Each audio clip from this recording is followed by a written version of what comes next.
Everything is authorized.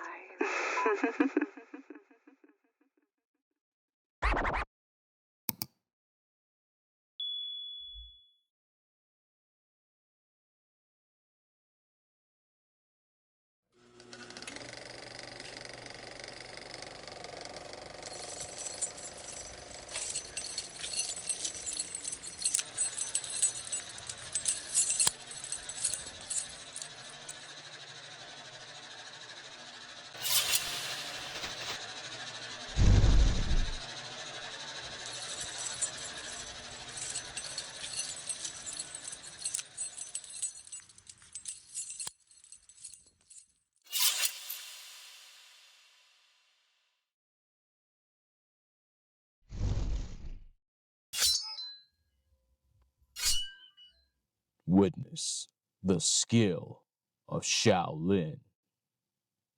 Oh, yeah. I think I'm going to jump into voice narration after this is done recording.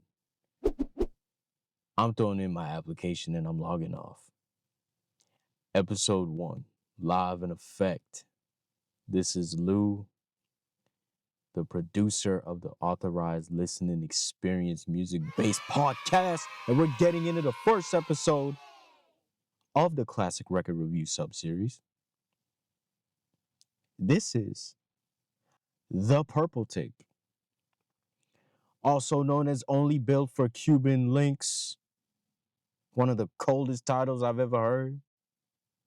This is by Raekwon the Chef, featuring Ghostface Killah, aka Tony Starks. I'm feeling great, and I hope you're feeling fantastic out there as well, and I hope you're enjoying your day. I want to give a big shout out to all my folks, loved ones, and supporters. All the ideas, the patience, the curiosity, everything that y'all have been throwing my way, I really appreciate it. It's humbling, if I do say so myself, and I'm just beyond grateful for everything that y'all have been doing. Beside me, just sticking on a positive note. Couldn't have done this without y'all, truly. And big thank you to Chrisliss, KRISSLISS, for the voice tag. Her services are temporarily on hold. I don't know what's going on, but hopefully you jump back in the game. I mean, extremely talented with the voice tags with and without effects for DJs, producers, artists, and content creators all alike. Big shout out to you. You know, it's just been very engaging of you all. Might I add. And if you need a directory, if you need to hit me up and you have any music-based updates and you may want to send me some songs or some artwork, contact me at Authorized Muse on Instagram. I repeat, follow as well, Authorized Muse on Instagram. Contact me at observethe11@gmail.com if you have any requests. You want to send some artwork, or you have any music-based updates or any old articles, anything within the art, scientific field, film, contact me there as well. observethe11@gmail.com. Don't forget about it. Keep me posted. I really want to know. A little bit about me. I just walk, breathe, eat, and sleep music. That's just who I am. Hailing from Brooklyn, East Flatbush to be specific, Church in East 40th. If you know, you know. Great times. And ever since I was young, because the first thing I did was I learned how to draw. Not from a technical standpoint, but I kind of caught on to it around the age of 5. I used to draw upside down.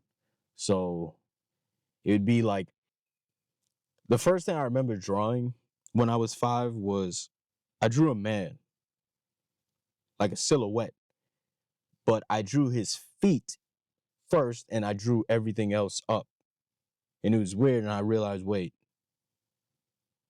I wasn't formally taught. I don't know how I did that, but ever since then, I've just been, freehanding a lot of things and doing sketches, composing, but I also was exposed to a lot of different music. And people wouldn't expect that from me. I don't know why. I mean, look, if it sonically sounds good, I'm sticking with it. You know? That's just that's just how I come off. I feel like I could definitely learn from various areas and take note and appreciate all of these different things that are in front of us. I mean, it's no different than when you walk into an art museum and you have all these colors and different artists and so and so forth. It's just a lot of variety and texture and depth. So there's always a lot to examine behind an artist's creative mind state. You're witnessing a lot of elements take form, so it's no different, especially when you delve into these classics and unrecognized works. So I wouldn't even consider myself a music critic. It ain't my style. I'm never gonna do it. I don't even have a ranking system for albums. If I don't care about it, I'm not gonna be obsessive about something I don't like. So I'll just respectfully pass on it. But hey, soon I'm gonna be diving into film, art history, modern current events about music. So stay tuned. Hopefully you stick around for it. Released on August 1st, 1995, the year I was born. This is the third Wu-Tang Clan solo album and the first to have a main guest feature from another clan member. One of the most unique tropes from the Wu-Tang is, of course, the way that they implemented the kung fu style of things into their music, as well as their aesthetic with how they present themselves in fashion, with dyeing of Clarks and other things that they were doing as well with Cristal champagne. They were definitely putting a lot of things to the forefront, but also this was one of those cases where it was like Marvel versus Capcom tag team features, which this is the first album I've ever seen to actually do that in the hip hop world. And this is also the first Wu-Tang project to feature a rap artist outside of the Wu-Tang Clan. The legendary Nas gave us the incomparable Illmatic. This album, it actually operates like a film where two of our main protagonists prepare to pull off one last thing before they leave their lives of crime behind.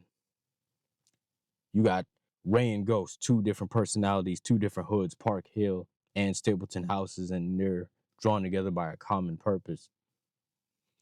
Although Ray and Ghost ventured to the Bahamas to write some material and listen to oldies for inspiration from sun up to sundown, majority of this album was mixed, mastered, and recorded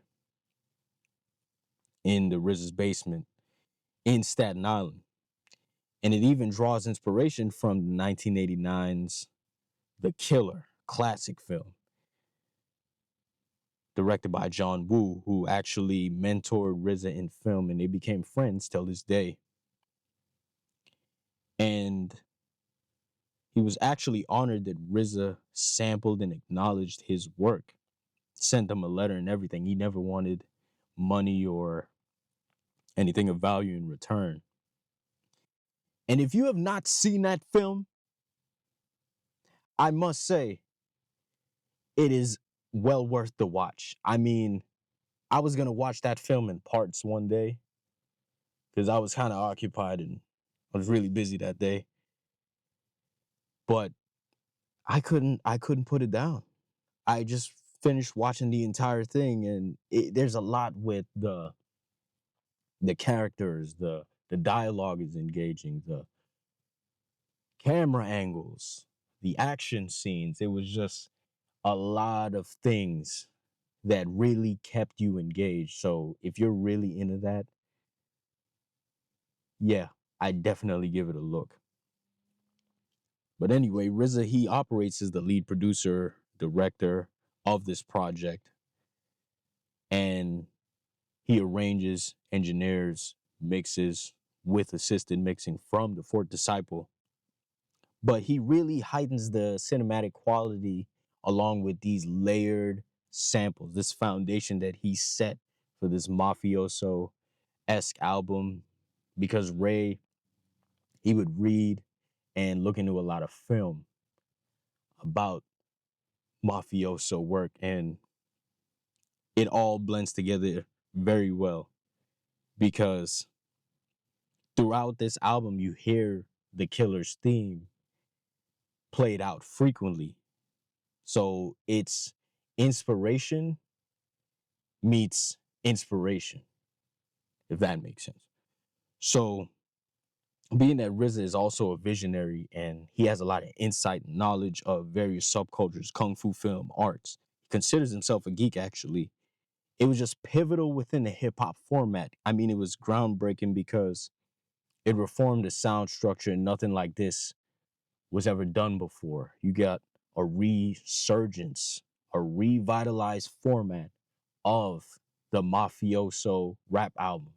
Because if you venture back 6 years prior with DJ Polo's and Cool G Rap's Road to the Riches, rest in peace, DJ Polo, the themes weren't there of criminology, materialism, and self indulgence. It wasn't thematically crime focused, but the sonic undertones were made present. And then you would have other albums later on down the line that would also follow this trope where it sounds more like what you're projecting it as to be, to juxtapose to the street life that they were once in. As Ray described the title of Only Built for Cuban Links, it is a chain and command that can never be broken. Shout out to underground hip hop for that one. The chain can also correlate with the Wu as a whole, their unit, as symbiotic, their relationship of strength and loyalty, and how they shine, and they're also distinct because you have different styles and different personalities all layered together. Strength and loyalty are key here.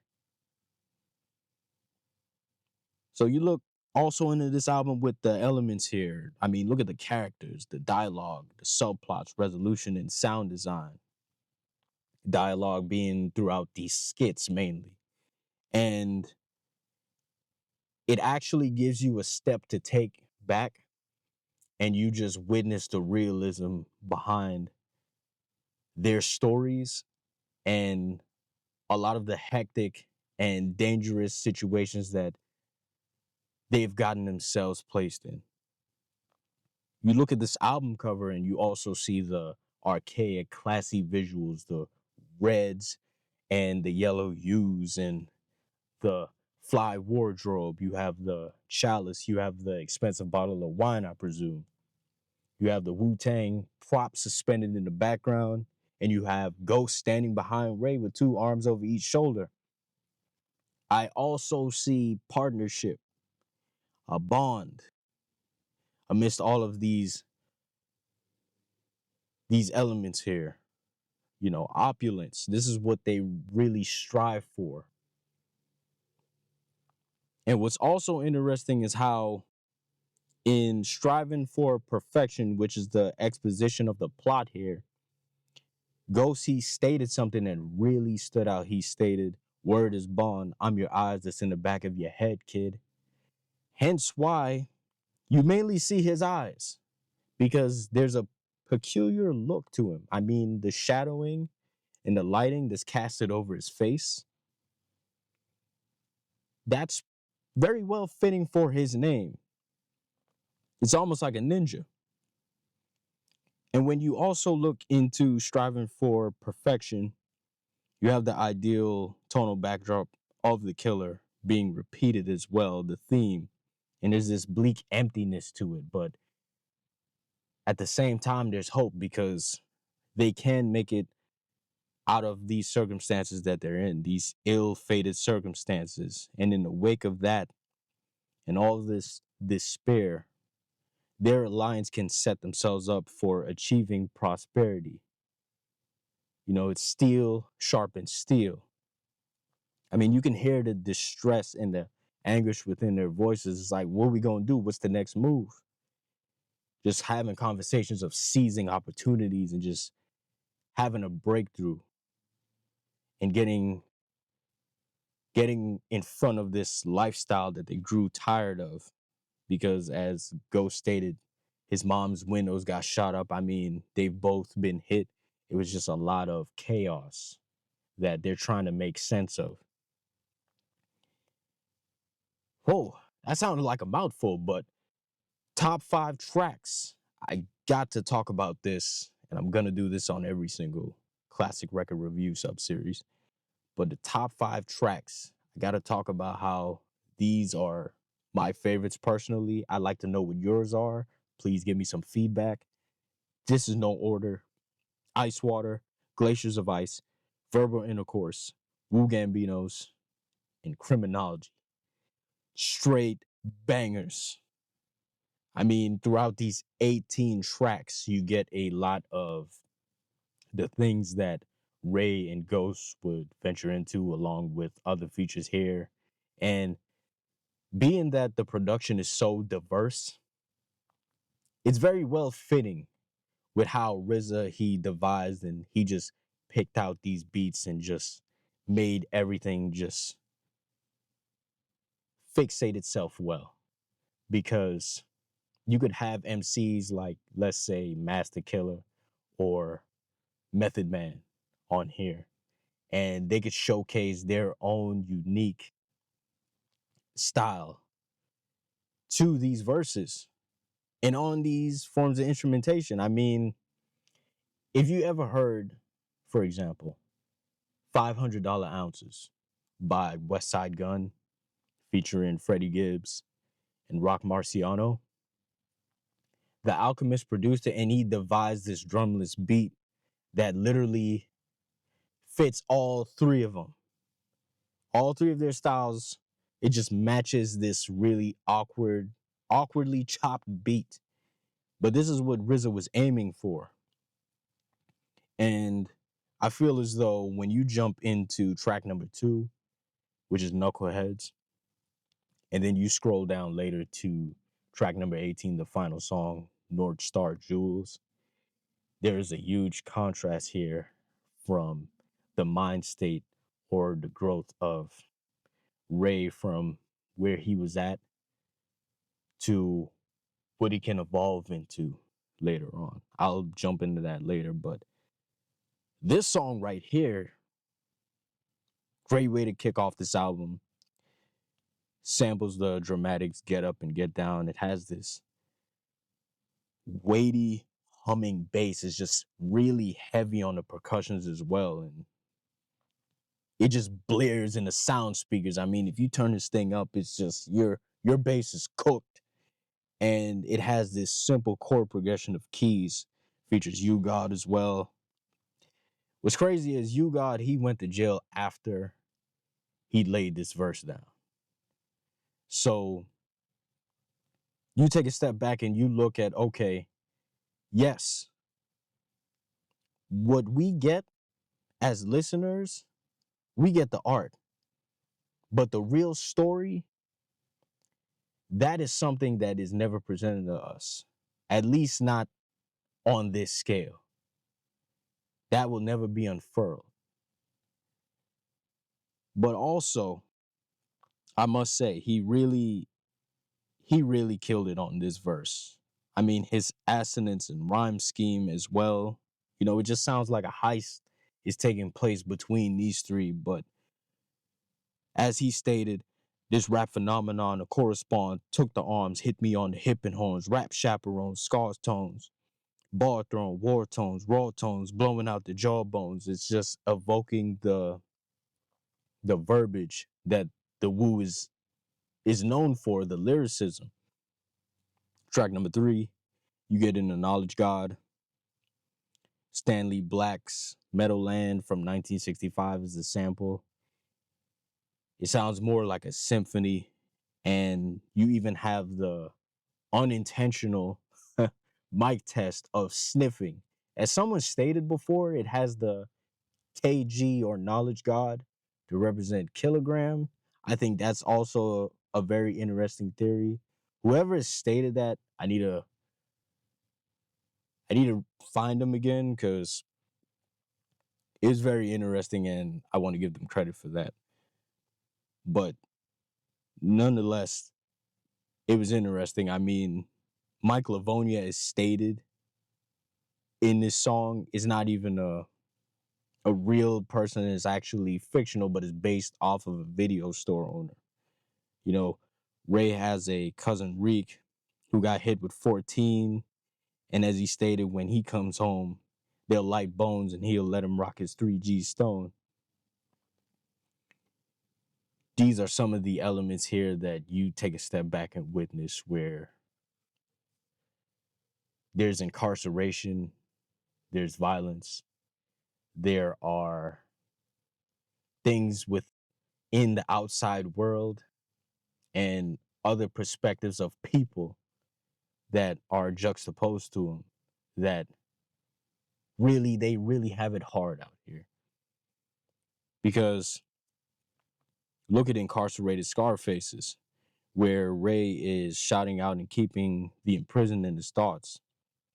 He actually wrote that within 2 hours, and the beat wasn't even supposed to be his, but being that this is a first come, first served basis, it still worked out in his favor. Criminology, mind blowing. I mean, I just always loved when you have two or more skilled or favored lyricists. They get on a beat and they have a shoving match for who is holding the better verse. Like, we discuss this from day in, day out. These are barbershop conversations. I mean, it got heated in that room sometimes, and we'd have to be like, whoa, whoa, whoa, whoa, whoa. Like, okay, sports, religion, and music, there's certain things that you really don't want to touch on because certain people will take it there. I'm like, listen, we just talking about music, bro. Like, it's not that deep. But yes, being that this song samples Tony Montana's intense exchange with Sosa from Scarface, even Al Pacino recently acknowledged how hip hop played a significant role in the film's success on Conan Needs a Friend's podcast. So shout out to Al for that. I mean, these two just came in militant all over the track. It was like when you look at a climactic scene of a film, you see how these elements come into play with this album sounding like a film, but it also has the key fitting pieces to just give it its own legs. So it just sounds like a movie's taking place. It just sounds like the spot got rushed and there's just guns blazing all over this track. Heavy horns blaring, a loud ding sound effect. Truly incredible. But then when you get to Rainy Days is where you take a step back and it comes off as anticlimactic. You have the killer theme being repeated in the beginning here, and it features Blue Raspberry, whose vocals are just off the wall. Not just on this song, but Glaciers of Ice as well, which sounds extremely chaotic. I mean, speaking of chaotic and things of that nature, I mean, Ghost, he was really going through a rough time where he was experiencing episodes of psychosis and finding out that he had diabetes. And being that, you know, he'd have his leaf laced with, you know what, that would bring it on even more. So Ghost, he always had this sporadic, spaced out stream of conscious rhyme style, which is why he sounds more unorthodox. And in some cases, he sounds rushed, per se, on this album, which is why it was conveyed this way. But when you look at Rainy Days, it has this ominous tone and it showcases the duo's despair of street life and anguish. And Blue Raspberries, her vocals, they're a vessel for the potential pitfalls that are associated with this lifestyle. Her presence actually reminds me of Jenny and the Killer because not only are her vocals captivating, but it juxtaposes Ray and Ghost's existence. I mean, if you watch the film, you'll get it.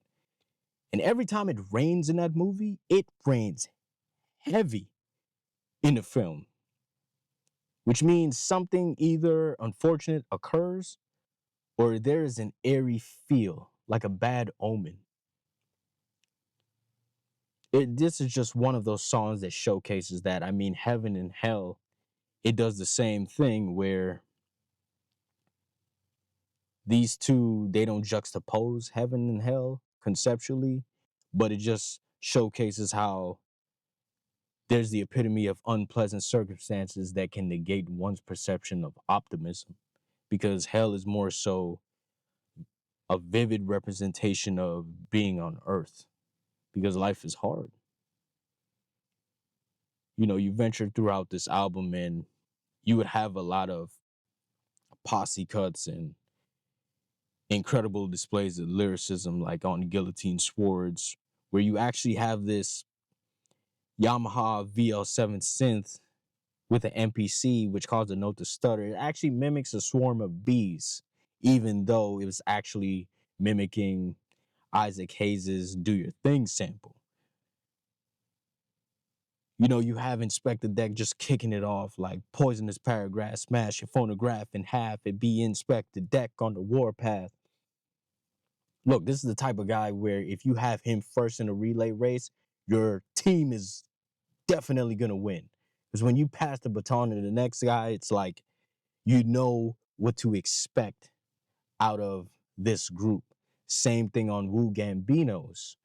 When you scale further down into the album, where this is the most mafioso sounding album and song of the album, where this is the only one where RZA raps on, by the way, but these guys just, it's just a swarm of bees again all over this track. It's crazy. Shark Biters. This was one of those songs where it was a very straightforward message or a warning to opposing MCs with thoughts of jacking the clan's aesthetic. I mean, tensions were high during this period in hip hop where Nas's Illmatic cover is being mentioned being bit by Biggie's Ready to Die. Not directly, but subliminally. You know, the concept of babies on the front sleeve. But fortunately, the beef was squashed. Rest in peace, Big. I mean, I could only imagine a Big and Wu collab if that had taken place. But let me tell y'all something. I don't want none of y'all sounding like me on no podcast. For real. Because I'm going to approach you. Get your own and be original. Nah, I'm just playing. I ain't going to do nothing to y'all. But please give credit where it's due, though. Ice Water is one of my favorite tracks on here. Check out the Rap Kingpin, the Black Jesus. I know a few. Sniff coke, it cause seizures. You have the sample pitch. which is turned down. I mean, this beat is hard. And RZA, he always had a intuitive way of experimenting with these samples because he would contort it and he would mask it. So it never sounds like its original self. It's almost like a husk, but it has new legs. It's no different than when you have a film adaptation where a director gets his or her own creative take on pre-existing pieces of work. It's like, why would I want to walk into a film based on a book and I know everything that's going to play out? It's not, this isn't how it goes. So you go in and you go out and you leave surprised. This is what you paid for. This is what you look forward to. This is what you expect. You know, these beats have a layered, diverse foundation of armor. Glaciers of Ice. You hear those humming bees again. You know, Ghost, he had this crazy line where he said, heavy convoys, my crew keep pretty boys paranoid. Built like a steroid, pant down Dan Aykroyd. Yo, like who says stuff like that? I mean, crazy. Verbal intercourse, another one. Come on, man. I mean, this album doesn't miss.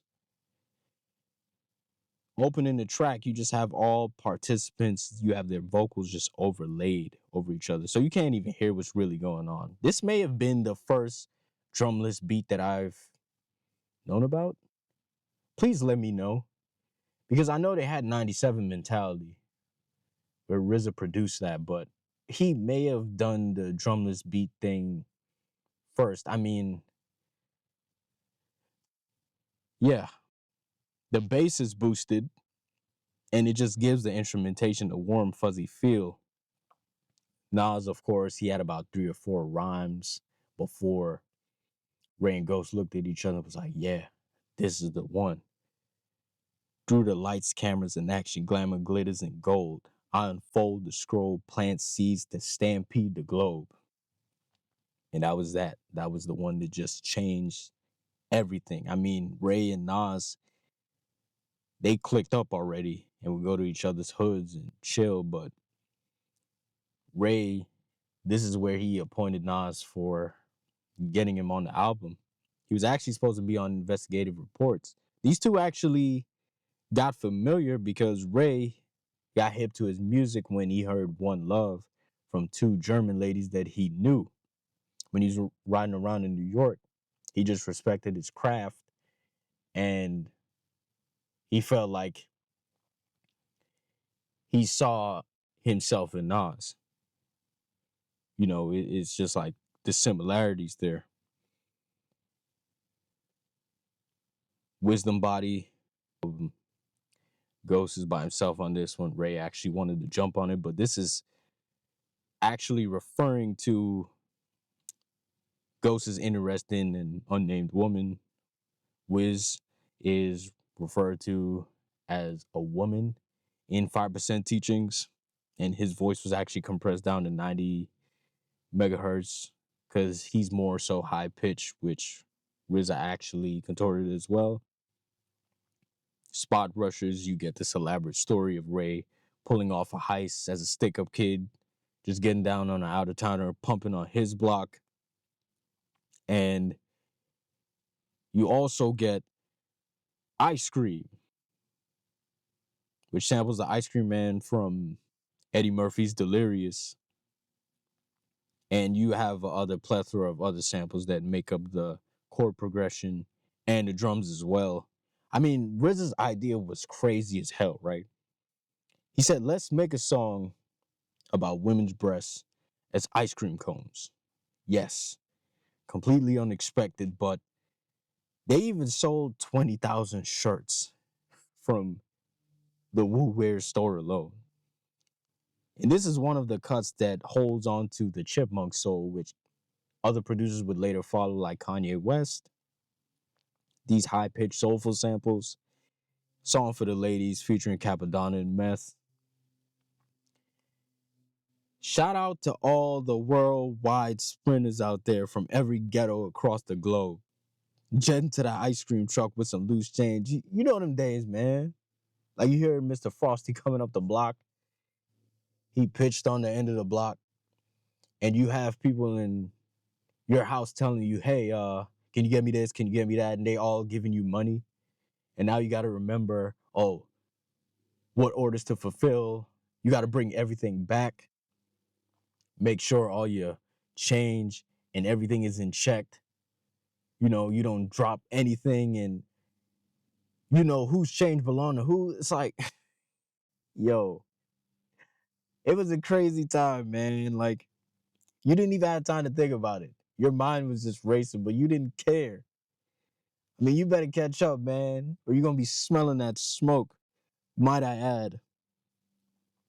But yes, you even look at other samples on the serious note where on the Can It All Be So Simple remix, which is derived from Wu-Tang's debut album,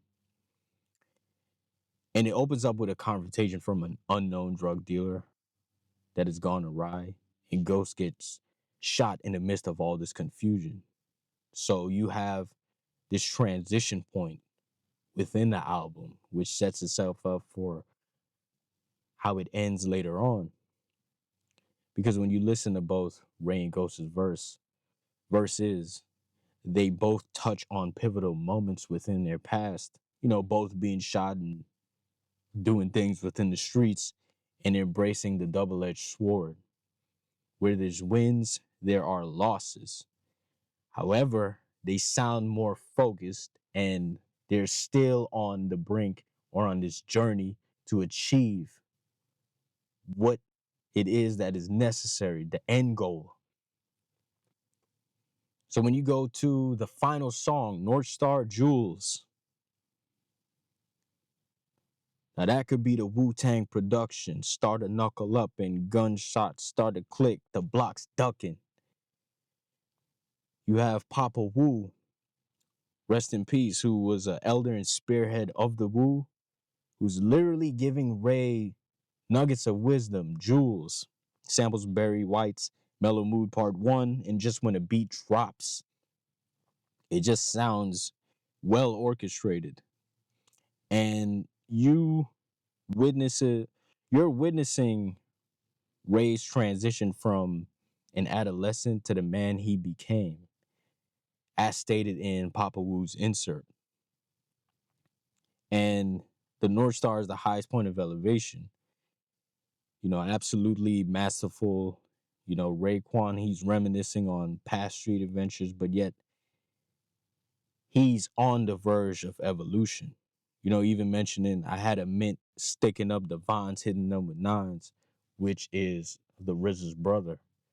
Apparently, allegedly, there were some internal conflicts before they actually sat down and, you know, became more understanding of each other from what was stated. I mean, one of the things that I've really learned from this album is how important it is to solidify the bond and you and someone else or you and your group, you work towards a common goal, or you find a space where you can all actually thrive and make better opportunities for yourself. You know, you sit down, you think, you contemplate, and you put your best efforts forward and you put all your resources together and you actually achieve something in all of this. You don't settle for less and you remain strong just like this Cuban link. This is what it's all about. So yes, that's just my take on this album. Um Let me know what you think about this album, if you've heard it, if you've not, and if you plan on hearing it, if you plan on watching the film The Killer. Without a doubt, I'd love to hear what you all think. But without further ado, I hope y'all have a great day. This is Lou, signing off. And remember, as long as I'm here and as long as you're here, Authorized.